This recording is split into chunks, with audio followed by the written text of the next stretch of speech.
live.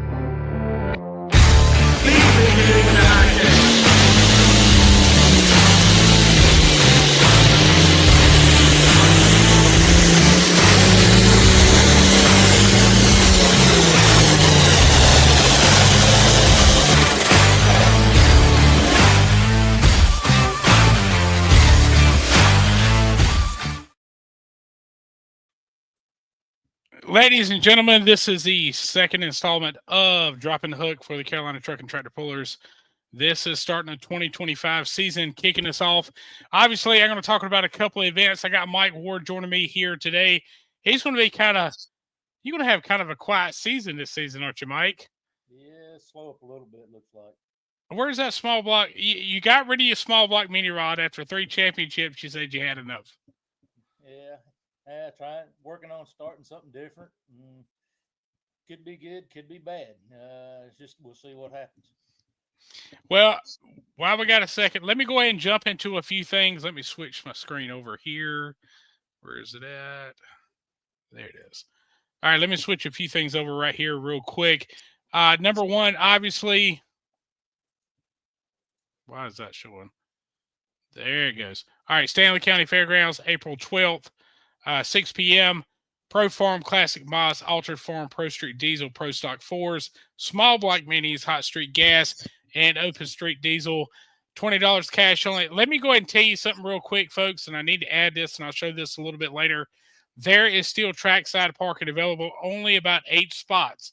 So if you got an opportunity, just message us here through Carolina or go through RD Motorsports on Facebook. Message us through there. We will get in touch with you. I'll get you Ricky Dry's number, and you can get a spot. We got about 8 spots left, and I know everybody waits to the last few minutes to get those spots, but, folks, it is important to get them early. There is other parking that's going to be available where if you want to just tailgate, that's going to be $40, and that comes with 1 ticket. You can just park your truck behind the trackside parking, and you can tailgate at your vehicle there. Trackside parking is $100, and that includes 1 ticket. This is going to be the kickoff for 2025. Just remember, cash only, admission $20, 12 and under 10. That is in Albemarle. For more information, go to carolinapullers.org. Let me add this one to the stage real quick. The Stillman Hydraulics Truck and Tractor Pull, that's going to be in Boonville. That's May 24th. You're going to see that stuff start coming out. We did add something to that. Open Street Diesels have been added to that class or added to that show. So that's going to be a big show. Tons of vehicles, tons of action. No doubt about it. Going to be a great show. Glad to be in Boonville. Look for these flyers in the stands or around town, anywhere you can go. So what I want to do here really quick, let me add one thing to the stage, and Mike's already up, so let's remove that. Add the stage. And you can't really see this, and I'm going to have to try to blow this up a little bit so you can see it. But I wanted to talk about some of the pullers in this class. Let me see if I can get that a little bit bigger. There we go. That's a little better. All right. So, Mike, after 3 championships, you look at some of the names on this list. You got, obviously you're number 1. You got Tommy Bass on Dirt Slinger. You got Stephanie Horn. You got Tony Lawson. You got a lot of guys in here. And Danny Carter's kind of surprised me because he was kind of your number 2 guy there for a while. Who's the guy that you think is going to take over in the small block minis? Well, it's in a way kind of hard to say. Jason Sanders was doing pretty good towards the end of the year. He's a good chance to come up. He's not afraid to try different things, see what happens. Didn't he get a second and a win? Huh? Yeah. He won at Mooresville. Yeah, that's right. Yeah, he tried something nobody else would try, and it worked. It did. He was really the only one that could get any ground speed. That was just a bad situation with the weather. Yeah. Good Lord said we needed more rain. It didn't really work out too great. No, but go ahead. It made it tough for everybody all the way around. So if you look at some of the names here, we got Stephanie Horn. We talked about her because one of the things in this class is you got the big tire and the little tire, and there was a little bit of a weight advantage for the small block minis, right? Because what did you have to weigh last year with the big tires? 1950 last year. So how did that affect you? Because y'all started off pretty much even, right? What was the weight class? 2050, and y'all were both head to head there for a year or a Yeah, season. yeah. It 2050 for a while, and then they went 50 pounds lighter, and then we went 100 pounds lighter that following year. It went in succession there. So And one thing I want to talk about is, everybody talks about the, the big tire has the advantage over the small tire, but we saw, especially later in the season, there were a couple of tracks. The small tire really did really well over the big tire. I mean, Stephanie still struggling a little bit with the hop, but other than that, I mean, that seems to be what's, you know, overall big tire seems to work out better than small tire. But towards the end of the season last year, it seemed to get a little bit better for the small tire guys. yeah, small tire track is with either one tire track tracks make the difference for it all. Driving style helps, but the big key factor is going as straight as possible with all of it. If you can't get it to go straight, that's a fight that you have that really kills your distance. Well, you had some challenges with going straight with the big tire last season, Yeah, and tell us a little bit about where that chassis went. What? Well, let's start off with this. Where did that chassis come from? that chassis originally for me, I bought it from I believe it was Zach Gardner. It was supposed to be originally a Smoky Fields chassis, is what it was supposed to have been. That's right. That was the one with the big block or the 650 cubic inch It motor on was it. it was my understanding it had, I don't know if it was which was first last, but it did have Yeah. at one time. My understanding was a blown 426 Hemi on it at one time. Okay. Okay. That was a pretty strong piece back in the day. Yeah, I mean, they used to run to Virginia Smoky Fields. He still has his other mini rod sitting at the house. He just says he wipes the dust off of it. That's all he does. So, he ought to but get back to playing. I know that's what I'm saying. We need some more of them blown mini rod guys to show up out there a little bit. Yeah. Um, so with that chassis, you went. It obviously had a 426 Hemi. You went to a small block. What were the changes that you had to make that combination work? Well, I had quite a few different changes over the time frame with a little bit of a stubborn and hard head, not wanting to do some things, but when your things break, you got to change and figure out where your problems are. But one of the big changes was I had to change the rear end, and it was the gear in it was just for my situation too high. I had to get it down a whole lot lower than what it was, so I could save a few parts and uh, went from a power glide to a 350 transmission because low gear was a little bit lower, and that helped the situation. So in you actually tried some stuff. So you went with this chassis. You ran it 3 seasons. You got the championship, but this season you started off with something. You were going to try something a little different, right? Well, I think this year I don't think I tried No, it was anything. last year. Right, the year Yeah, prior, I started off with alcohol, alcohol. and How did that work out for you? it it's one of those deals. It might have turned a little bit more on the RPM side of it, but for it's going to sound kind of stupid, but for the aggravation of the alcohol with the amount of oil changes and trying to get it leaned out, and we finally did get it leaned down as far as we could go. We couldn't go any further, or I was going to have some issues. The overall gain, uh, we didn't really gain a whole lot. When I went back to gas, we were still right pretty much where we were running with alcohol, from the way I could tell. So if you were sitting there watching, if you were watching at the beginning of last season, if you were watching one video compared to the other, was there that much of a difference at all as far as the tractor sounded? I know it smelled a little different because I was standing next to it one time when you fired it up. I mean, you could smell the methanol. Yeah. But how often were you having to change the oil in that thing? Roughly every 4 to 5 passes, roughly. Oh, Uh, that's not. Early on was a little bit more than that, but as we leaned it down, it could go a little bit longer. But like I said, at most time, at maximum 5 passes is what I would run it because I just didn't want to take any chances. I know it's hard on the bearings and stuff, and I didn't want to take any chances with it. And finally, you went back to gas, and you kind of found your mojo and all your groove back, Yeah, and kind of took the championship with that one. yeah. Like I said, it was to me it was happier on gas than on alcohol, but there's probably a little bit maybe performance wise.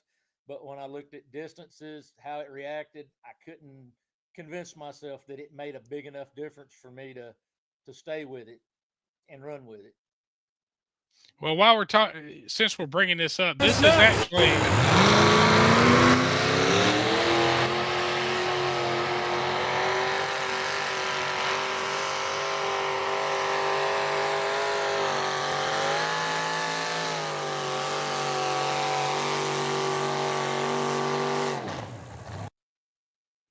so that was a pretty good run. Yeah, You yeah, can't complain with that one right there. Get a little burnout there at the end, yeah. a little spin down. And we're going back to Taylorsville, folks, and I'm going to have more information coming up on that. Hey, the Gary Chambers is watching us. Todd Foster, appreciate you joining in. Gary, I need to talk to you. I need to find you on Facebook and message you. I got a question for you. But anyway, I'll get with you later on that, Gary. So we're going back to Taylorsville. We've gone back to June. Now, were you here that year that it snowed? It started snowing in the middle of the afternoon. No, I don't think so. That year, Okay. that was back. I don't think when I had everything back together at that time. Okay. So this they decided to move into June. One, the date worked out a little bit better for them. Two, hopefully doesn't snow in June here in North Carolina. We'll see. Um, you never know with the weather, the way it's been the last couple of weeks. We were 90 the other day. We're going to be in the 60s. So you never know. But you're going into a new chassis. This is the old, we call it a wedge chassis. Some people call it a Wyson chassis. And you were running CPEC tires, right? Yes, Okay, so you were running old school CPEC. Were they the two-wheel drive version, or were they the actual mini rod? they should have been the mini. They were the mini rod version. They were the mini rod. Okay, I'm surprised somebody didn't try to snatch those tires up from you. I really am. Well, the only thing is, when I went to sell it, I put them up there with them on there, and then decided after I posted, I'd like to keep them, but a little late to do that at that point in time.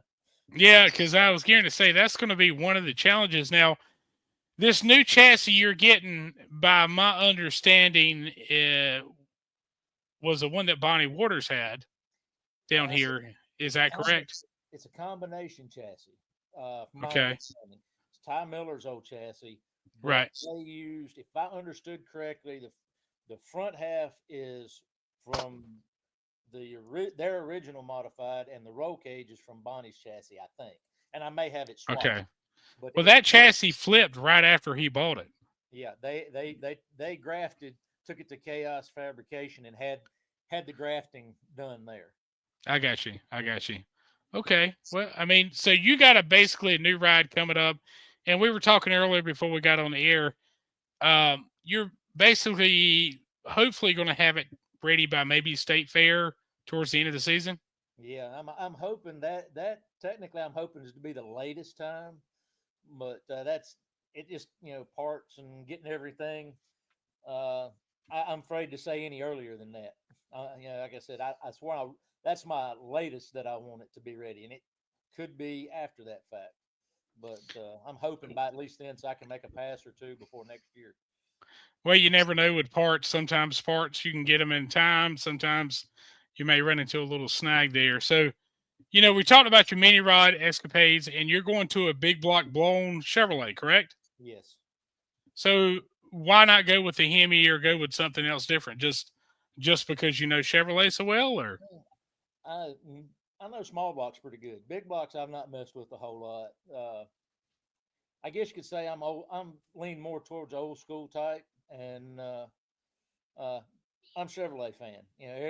Everybody wants to run the Hemi or whatever. I'll stay with the old school. Is what I prefer plan on doing.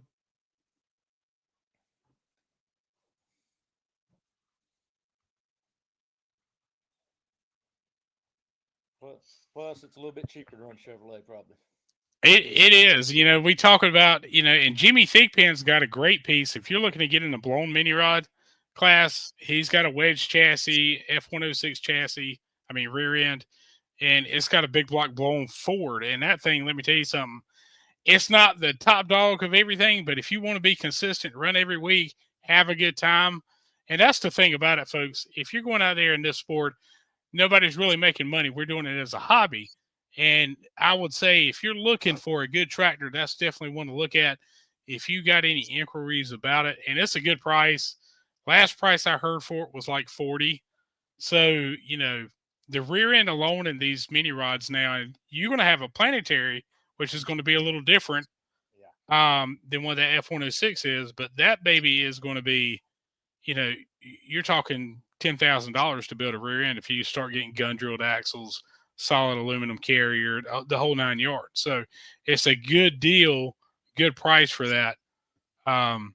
So let's switch gears a little bit. I want to talk about your four-wheel drive, your light four-wheel drive experience. You're not going to be running a lot here on the Carolina side, but on the eastern side of the state, you're going to be running quite a bit. So last year, you developed a little bit of a hiccup in that chassis, and I'm going to play this video. And this was kind of more or less where I really noticed it was here in Taylorsville. We're back in Taylorsville on this one. It was really bad. So I'm going to add this to the stage real quick. Watch this real quick. We got a green flag. They said I got to clean out the bugs.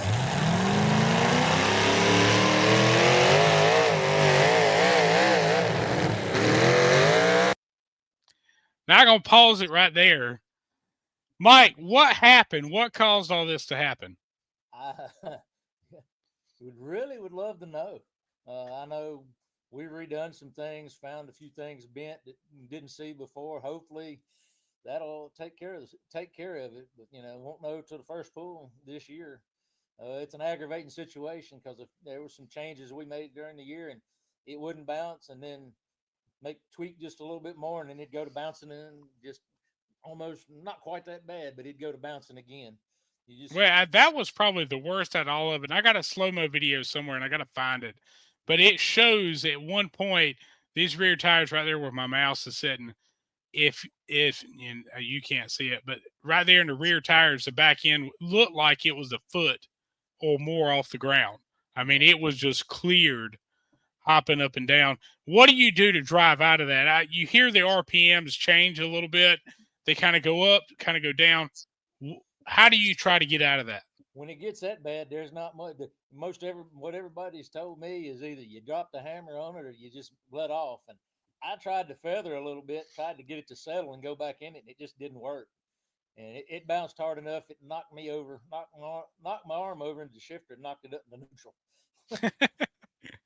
Well, that's what, and four-wheel drives are kind of finicky like that. And that's not only the light four-wheel drives, but running the pro stocks. And Gary can probably attest to this. You get a consistent run with this all season long, and you're doing good. And you're like, man, I'm finding my groove.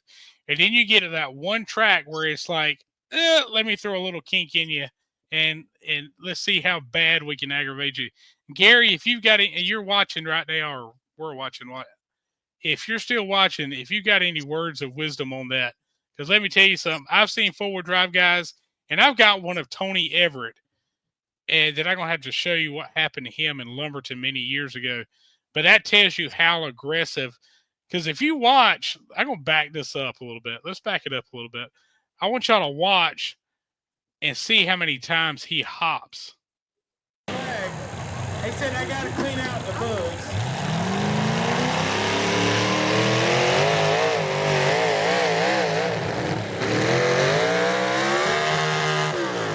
That's right. And that's where you popped it in neutral. But yeah, I mean, I counted, I think, a dozen at that point. I mean, it was pretty rough. Yeah. The kicker about that, didn't know it because I backed up, and made another pass with it and just drove it completely different and only bounced a little bit, but just about darn near dropped the motor out of it because it broke the front where the motor's bolted in the front. It broke that and broke the mid plate out of it in the back. Well, that's what I remember you saying that after the show. You came up to me at the end of the show and told me that. And I was like, I didn't think it was that rough. I mean, could that have been part of the bounce too, that maybe those bolts broke and it was causing so much flex in the chassis maybe? I don't really think so on that. I'm not going to say rule it out, but I just really don't think that. I think that was something that happened because of the bounce. because of it. Yeah, it's and kind of like Tony's. What happened with him? He started hopping, and the chassis just flexed so much that it sheared some bolts in the bell housing. Well, the way he had it mounted with the bell housing and the rear plate, and it sheared a couple of bolts. And man, that thing just it threw sparks and fire and everything everywhere. So that was definitely not a good day for Tony that day. Now he's won quite a few since then, but now if you're looking, you're going to be going blown mini rod, and you can still be running the light four-wheel drive. Is one going to take precedence over the other when it comes next season? Well, I can say no, but you never know. They both are fun. I guess it's going to be hard to probably put the same into both of them, but for just the standpoint of I've pulled light four-wheel drive for several years, and it's probably something that won't. You have to look at it, but I'll have to look at the mini rod a whole lot harder, just because of stuff I'm not familiar with and I'm new to.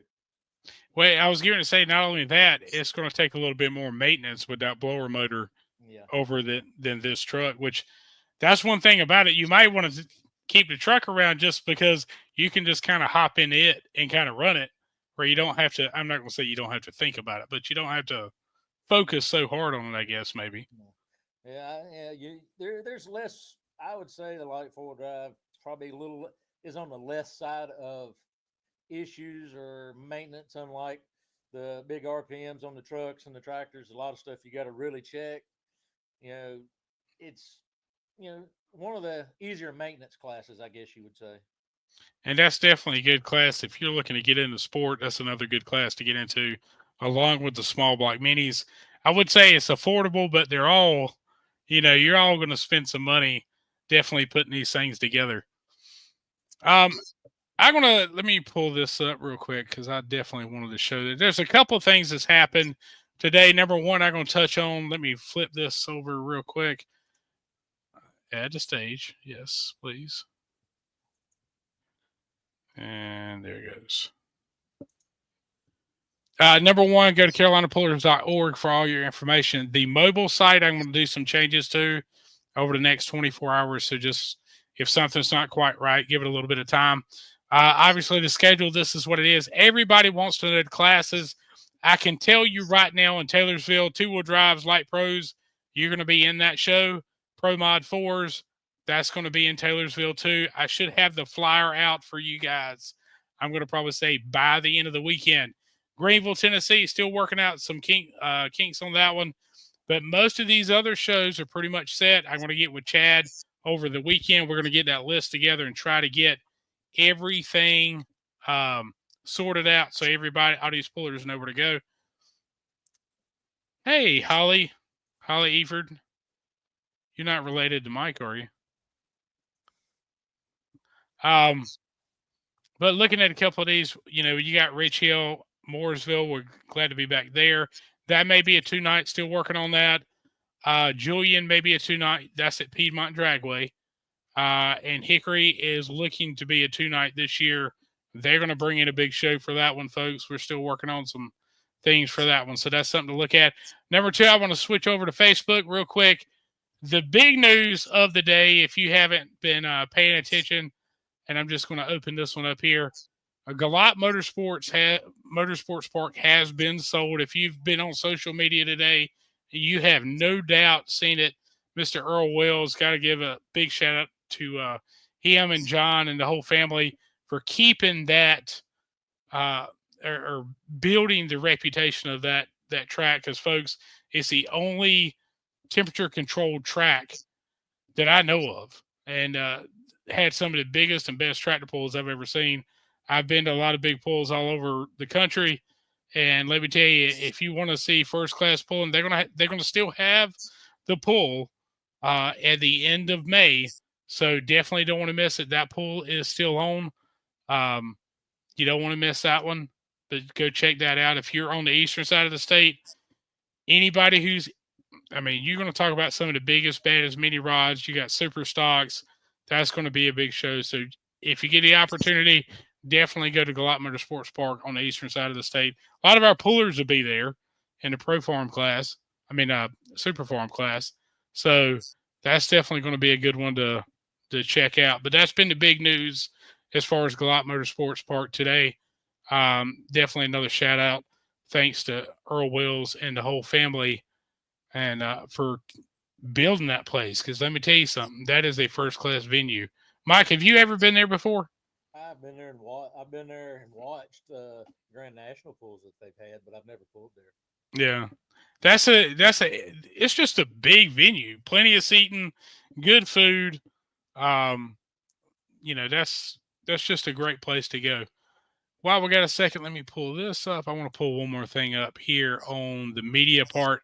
All right, media parts. There's some stuff I didn't add at the end of last season. That is due to not having all the videos. Long story short, somehow they switched SIM cards in the middle of the video, but I have got that sorted out. The schedule, puller info. Definitely want to give go over this again, the membership and rule book. If you've got questions, message us here on the website. If you're looking to come down here and run some, or maybe you just want to get all your information, you can download all the forms here. If you want a paper version, they will be at the first show. So definitely check that out. If you've got any questions, like I said, hit us up on Facebook. But yeah, it's going to be an exciting season. It is no doubt about it going to be a busy season between the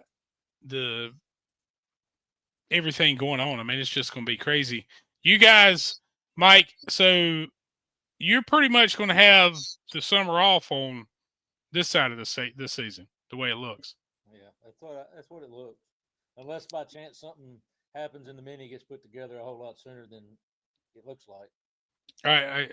Do you have a Mike Ward Build a Tractor Foundation?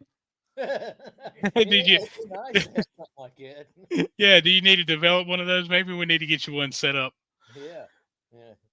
It'd really help situation out. All right, folks, we're going to start wrapping things up. We appreciate you joining us here tonight. We're going to be back Tuesday night. We got a show lined up for you. We got two guests. I appreciate Mike joining us here tonight. We got two guests, and I'm going to try to pull Logan Thomas on there because I want to talk to him about some stuff going on just in the pulling world in general. Try to get him on there Tuesday night for a little bit. So, folks, stay tuned. Two big pulls coming up. Stanley County, obviously the first one, April 12th, 6 p.m. Big show, $20. Get in. If you want trackside parking, please join us for that. And the next one behind that is going to be Stillman Hydraulics. Information on Taylorsville will be coming up. I would probably say by the end of the week. All my oil stains on my shirt here. I worked in this one a little bit. That's the other thing I wanted to do. Let me mention this real quick, and I'm gonna get off here. I forgot to pull this up. There it is. I'm gonna pull this up. There's all kinds of stuff here. Shop Angry Duck, guys. I want to give a shout out to those guys. They do have our page. You can go to angryduck.com. Truck and Tractor Pulling and Associations. Carolina Truck and Tractor Pull is the first tab up there. And I'm going to add this to the stage real quick.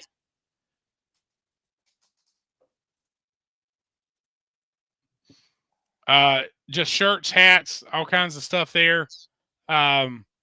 Kid sizes. Now, I've got a couple of the hats. The Flex Fit's my favorite. I don't wear anything long sleeve because I'm hot-natured, and it's always hot during the summer. But the Flex Fit hat, you can get multiple colors. The T-shirts, I got several of those. These are the old ones here. But if you got the opportunity, go there, grab you some stuff, check it out.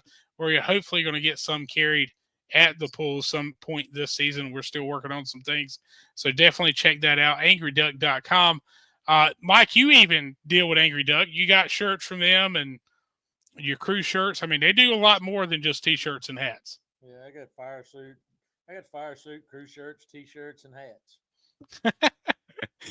Oh man, they got good quality stuff. It's affordable. So check them out, angryduck.com. And there's all kinds of other teams up here. I mean, you name it. Some of I'll just pull up some of the guys that if I can My get them on stuff's here. there, too. Huh? I said, Yeah, my your stuff's on there. What's yours listed under? shoot, I think it's Running Wild Motorsports, I believe. All right, let's see. Let me see if I can find it. Let's load this.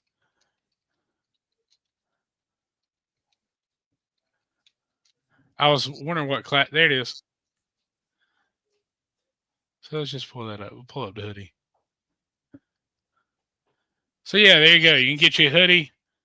Mike, you'd even sign it for them if they showed up at the pool, right? Yeah. You sign it for them? Yeah. So go check it. I mean, $35 for a hoodie. Can't go wrong with it. You got t-shirts, you got everything else. So hats, the whole nine. Man, you got a lot of hats. Yeah. Why is Lee Motorsports in yours? I don't know. I just saw that. Lee Motorsports, and that's Brandon Lee on Wild and Blue. A lot of the teams here had these. I mean, you name it, there's a ton of them. Tag team, Dirt Candy, Zachy Bizzett. Everybody knows who Zachy is. So, but definitely go check out angryduck.com. Check those guys out. Folks, we're going to log off here. I hope y'all have a great evening. We're going to be back Tuesday night. It's going to be the big show leading up to Stanley. Got a couple of guests that's going to join us. We're going to go over the new, hopefully we'll have the rest of the schedule ironed out and we'll be ready to rock and roll. So folks, appreciate it, Mike. We'll see you at some point this season, I hope. Maybe you'll just show up and say, hey, how about that? It's a possibility. You never know. That's right. Hey, you bring the light forward drive. We're running anyway, right? Yeah, who knows? I might get it together before our United's first pull. I might have to make a test pass. There you go. Bring it on. I'm sure Logan will definitely hook it up to you. But anyway, we're going to rock off here. Y'all have a great evening. I got to get my 7-year-old to bed. She's in there eating blue Takis. So my wife's going to be happy about that one. But anyway, y'all have a great evening, and we're going to wrap things up right here.